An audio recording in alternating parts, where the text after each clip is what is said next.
A new and stronger version of Bastion Aphelios has entered the meta, and in this video, I'll teach you how to master this comp by covering everything you need to know about it.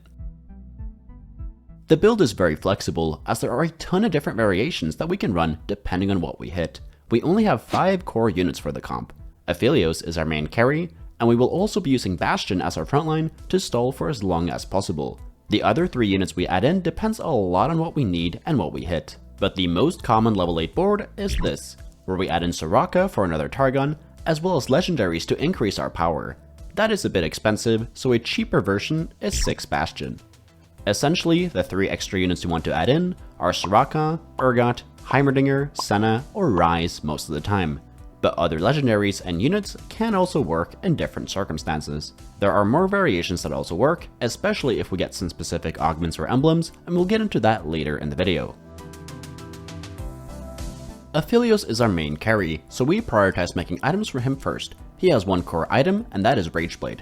His spell makes his auto attacks become stronger for 7 seconds. By equipping Rageblade, he will be able to auto attack more often within that 7-second window, resulting in more damage. The second item wants to be another Rageblade. The reason for this will make a lot more sense after we've covered legends and augments, but the reason for the second Rageblade is to get even more attack speed, so we end up wiping boards towards the end of the rounds. The third item wants to be a damage item. This can be Deathblade, Giant Slayer, Guardbreaker, or Last Whisper. The best one by far is Deathblade, but it is hard to get that in addition to 2 Rageblades, so settling for one of the other third items is also fine. If you are not able to get double Rageblade, you can replace the second Rageblade with a damage item, as we do not want to only have 2 items on our main carry. After you've made items for Aphelios, you want to make tank items for Shen. Since he already gets a ton of defensive stats from Bastion, we want items that give him more HP, since the extra HP scales incredibly well off the resistances. The best tank items are Warmogs, Redemption, and Sunfire, but the other tank items like Stoneplate, Declaw, Bramble, and Protector's Vow will also work greatly. If you have any more items after that, make tank items for Taric or mana generating items for your utility units, which are Heimerdinger, Ryze, and Senna. If you get a Spatula, you are not excited, as there are literally no good options of emblems you can make. So most of the time, if you get one, it will just be a dead component, or you'll turn it into a Tactician's Crown.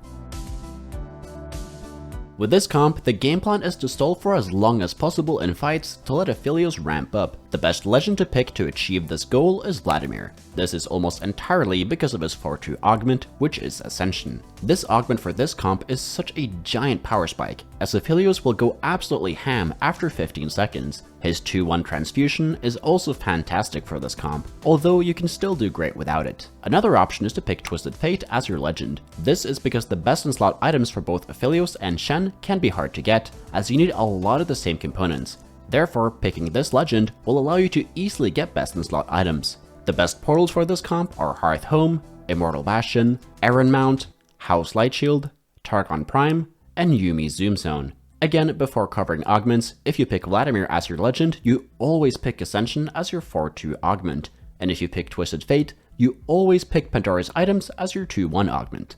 And the best augments for this comp are Ascension, Pandora's items, Transfusion, Bastion Harder Crest, Morning Light, Stellacorn's Blessing, Know Your Enemy, Targon Heart, You Have My Bow, You Have My Sword, Magic Wand, Tons of Stats, A Cut Above, Healing Orbs, and Contagion. I mentioned a lot of augments there, and the best ones out of those are Ascension, Pandora's Items, Transfusion, Bastion Harder Crest, Morning Light, and Contagion. If all that info was a lot to take in, then check out the cheat sheet for this comp. It's available for patrons and YouTube members. Here is the quirky cheat sheet from a previous set, so you know what to expect for the Bastion Aphelios cheat sheet that is available right now. The best early game boards for this comp is to have a Bastion frontline with Poppy and Maokai, and then have an item carrier that can use Rageblade well. A great opener is 3 Demacia with Kayle carry, where you want the Poppy or Galio to be the elite unit with a Radiant item. Another good opener is Viego as the item carrier with Rogues, as well as Jhin with Deadeyes, and Samira with Challengers. Once we have found our comp, we need to make items, but with this comp, Aphelios is heavily item dependent, so we cannot make any items that use a bow or rod unless we are building Rageblade. Therefore, a common strategy with this comp is to lost streak in the early game for better carousel priority, so you can get to double Rageblade a lot faster, but win streaking works just fine too with this comp. If you want to learn more about how to play the early game, then check out my guide where I go in depth on that subject. After the Crux round, you should have more direction towards a comp, and the general requirements to play Bastion Aphelios is to have 2 components for the 2 Rage Blades you need, and you also need to have 2 Bastion active, as we want to get specific augments for that trait on stage 3 too. If you are weak in the mid game, you can roll at either level 6 or 7 to stabilize. If you decide to roll level 6, this should be done on stage 3 too. The ideal scenario is to stabilize off Callista carry. The other 2 units you add in here can be either 4 Bastion, 4 Challenger, or 2 other units that you can fit onto your team. But Callista can carry you to level 8 in a lot of cases. If you decide to roll level 7, you will look to go level 7 on either stage 3-5 or 4-1. Whichever it is depends on how much HP and gold you have. You will look to stabilize off Aphelios 1-star with some variation of this board. Again, remember that we only have 5 core units for the comp, so we can replace Soraka and Gwen with any other 2 units. Once you get to stage 4-1, the late game begins. Here you will need to assess the situation to check if you can go for a fast 8, or if you have to roll level 7. This board gets a large power spike at level 8, since we get access to legendaries like Cassante, Heimerdinger, Senna, and Ryze. When rolling at level 7, it's very similar to rolling on stage 3-5. You want to end up with some variation of this board. But note again that we only have 5 core units for the comp, so look for other options like adding in Deadeye, Freljord, Invoker, or even 6 Bastion if you get lucky. Also remember to not roll too deep, as we really need to get to level 8 and hit legendaries if we are going to have a good shot at getting any higher than a top 4. Once you hit level 8, your final board will look something like this. Again, you can go for 6 Bastion for even more frontline. This is especially strong if enemy teams don't have Shred. But remember the 3 flex units you can add in, which are Soraka, Urgot, Heimerdinger, Senna, or Ryze. Soraka is all around great as Targon benefits your team greatly. Aphelios, Taric, Shen, and Kassadin all have shielding or healing that becomes even stronger. In addition, you also get 2 Invokers with Soraka. Urgot is good for 2 Deadeye, and he's also quite tanky himself. I don't play Urgot that often, unless I have a Bastion emblem that I can place on him. Heimerdinger is fantastic as we get a lot of flexibility with him. If we don't have Last Whisper, then buy the Shrink module upgrade, which shreds armor, making Aphelios deal even more damage. If you don't have Sunfire, then buy Mechano Swarm to apply burn to the enemy team, and if you have both Sunfire and Last Whisper, then generally avoid running Heimerdinger. Senna is fantastic to add in as her trait Redeemer gives allies 6% stacking attack speed for the rest of combat whenever they are shielded. And there is a lot of shielding in this comp, including the shielding that Senna provides herself. Lastly, Ryze is great to add in depending on what the portal is. In some cases his spell will do nothing for you, but in other cases it can provide great value. Check out my portal guide to learn more about the different Ryze spells. That will be linked down in the description. In terms of augments and emblems, there are only 2 that change the way we play the comp. Bastion emblems makes us always want to play 6 Bastion. The best emblem holders are Aatrox, Urgot, or on Aphelios as the 3rd item. But a 2-star Aatrox with 6 Bastion is close to unkillable, and remember that he will spawn multiple times per fight due to his trait.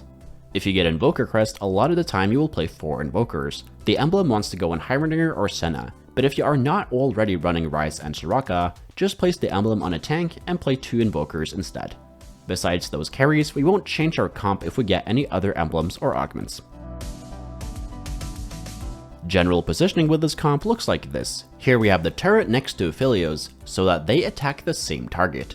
This is really important if we have some upgrades on it as well, as we want to both burn and shred the same target that Aphelios is attacking. Senna is next to Aphelios to shield him and give him even more attack speed. She also wants to generally be positioned closer to the corners, so that her spell hits the most amount of allies possible. We also split off Soraka and Heimer a bit, so that we don't get demolished by splash damage. As for our frontline, we want 2 tanks on both sides of Taric to maximize the value from his spell, and Cassante wants to be placed wherever he can knock out the most valuable target. Now moving on to some in-depth examples. Against the first guy, the big threat is Callista and Gwen. Cassante is positioned to knock out the Shen, Kassadin is tanking the spears from the Callista so that she doesn't target our Cassante. We also have Aphelios on the opposite side of Cassante, so that we don't waste auto attacks on a unit that's getting knocked out of the map anyways. Against the second guy, the big threat is Garen and Lux. We have Cassante knock out the enemy Garen, and Kassadin is tanking the Lux laser to keep him safe in the process. We move Senna to the other corner, so the enemy Jarvan does not jump on our Aphelios. Against the third guy, the big threat is Azir. We have the enemy Cassante knock out our Kassadin, as it's our least valuable tank. Our Cassante will knock out the enemy Nasus, and Senna is once again on the other side, so that the enemy Jarvan does not jump on our Aphelios. You can also check out this guide in a written format over on Tactor, and if you want to see more of my written guides over there, then check out my profile to see more of the content I've created on that platform. Thank you so much for watching. If you learned something, please leave a like and subscribe to the channel. If you want cheat sheets for any of my comp guides, they're available for YouTube members and patrons, and the links to join those are down in the description. And if you want to get better at TFT, join the Discord. We got over 9,000 other players there who are hungry to climb. And if you want to get coached by me, the information is over on the Discord server as well. So take care and see you in the next video.